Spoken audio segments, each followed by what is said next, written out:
राम राम शेतकरी मित्रांनो, या व्हिडिओमध्ये आपण पाहणार आहोत तुरीचे लाईव्ह बाजारभाव। तर इथे बघू शकता 11 एप्रिलचे हे भाव आपण इथे पाहणार आहोत। मित्रांनो 11 एप्रिल म्हणजे काल बऱ्याचशा ज्या बाजारपेठ होत्या त्या बंद होत्या। जे पण भाव अवेलेबल आहे आपल्याकडे ते आता इथे आपण पाहू। तर इथे बघू शकता पहिली जी बाजार समिती आहे ही सावनेर आहे। इथे 24 क्विंटलचा आवक होता। 10,000 रुपये तुरीला कमीत कमी दर आणि 10,975 रुपये तुरीला जास्तीत जास्त दर भेटला। नंतरची बाजार समिती बघू शकता इथे वरोरा ही बाजार समिती आहे। 19 क्विंटलचा इथे आवक होता। 8,200 रुपये कमीत कमी दर आणि 10,400 रुपये इथे कापसाला जास्तीत जास्त तुरीला जास्तीत जास्त दर भेटला। नंतरची बाजारपेठ बघू शकता तुम्ही वरोरा शेगाव ही बाजारपेठ आहे। 2 क्विंटलचा आवक होता आणि ते जास्तीत जास्त तुरीला दर जो आहे तो 9,500 रुपये एवढा भेटला। नंतरची बाजारपेठ बघू शकता तुम्ही वरोरा खांबाळा 2 क्विंटलची आवक होती। 9,800 रुपये इथे जास्तीत जास्त तुरीला दर भेटला।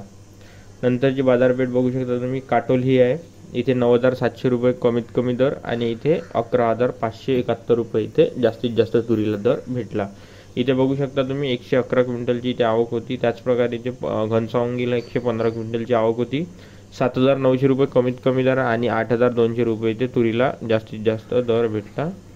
तर मित्रांनो अशा प्रकारचा हा व्हिडिओ होता। आपलं एक चॅनल आहे तिथं मी मित्रांनो जे सर्व बाजारपेठेचे भाव जे आहे तूर सोयाबीन चना गहू हे सगळे अपडेट करत असतो। ते तुम्ही नक्की जॉईन करा। डिस्क्रिप्शनमध्ये त्याची लिंक आहे। आपल्या चॅनलला सबस्क्राईब नसेल केलं सबस्क्राईब करा आणि व्हिडिओला लाईक सुद्धा करा। धन्यवाद।